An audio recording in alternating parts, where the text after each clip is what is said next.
Somalia! Somalia! Somalia!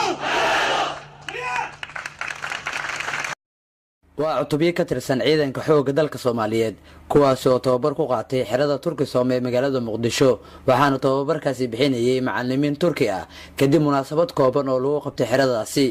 gaada ka ciyaar iyo dhowrtus ciidan ayay goobta ay ku soo bandhigeen ciidamadii tababarka qaatay taas oo ay wada riyaaqeen dhammaan mas'uuliyiintii ka qayb gashay oo iskugu jira saraakiil ciidan safiirka dowladda Turkiga u fadhiya Soomaaliya iyo ergeyga gaarka ee qaramada midoobay u qaabilsan arrimaha Soomaaliya taliyaha dugsiga Turkisom Axmed Yaasiin Klinik oo la hadlay warbaahinta qaranka ayaa ka warbixiyay marxaladii kala duwanaa ay soo mareen ciidamada muddadii tababarkaasi u socday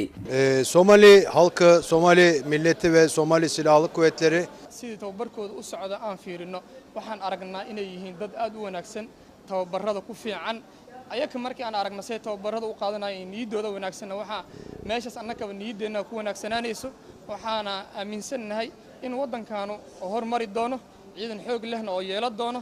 insha Allah önümüzdeki günler daha iyi olacak. Dambe Muxudiin Axmed Maxamuud oo ah taliyaha dufcadda tababarka qaatay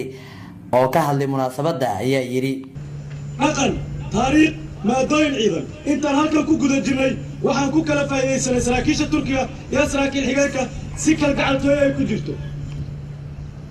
mustaqbalka shaqo walba aan qaban doono waan u dhowr adeegi doonaa si walba ay u adkaato waxaan u mahadcelinayaa Jamhuuriyadda Federaalka Turkiga Jamhuuriyadda Federaalka Soomaaliya iyo taliyaha ciidanka xoogga dalka Soomaaliyeed taliyaha ciidanka xoogga dalka Soomaaliyeed Sareegaas Cabdiwali Xuseen Gorod oo soo xiray tababarkaasi ayaa u mahadceliyay dowladda Turkiga sida mar waliba u garab taagan tahay dowladda Soomaaliya waxaan tababar u xirnay dufcadii labaad ama muxuu ahaa horintii labaad oo Turkigu ay noo tababareen halkaas waxaan kala kulannay arrin yacni xusuus mudan oo dadka Soomaaliyeed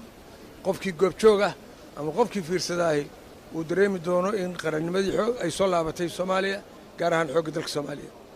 qolo kasta waxay soconaysay 3 bilood ayay tababarku u socday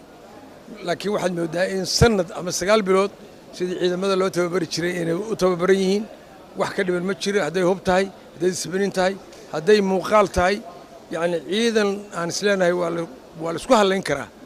oo muxuu ahaa xoogga dalka Soomaaliya asaas u noqonaya ayay noo dhiseen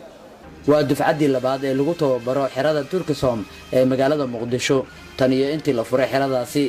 Maxamed Xasan Cali idaacadii telefishinka qaranka Soomaaliyeed magaalada Muqdisho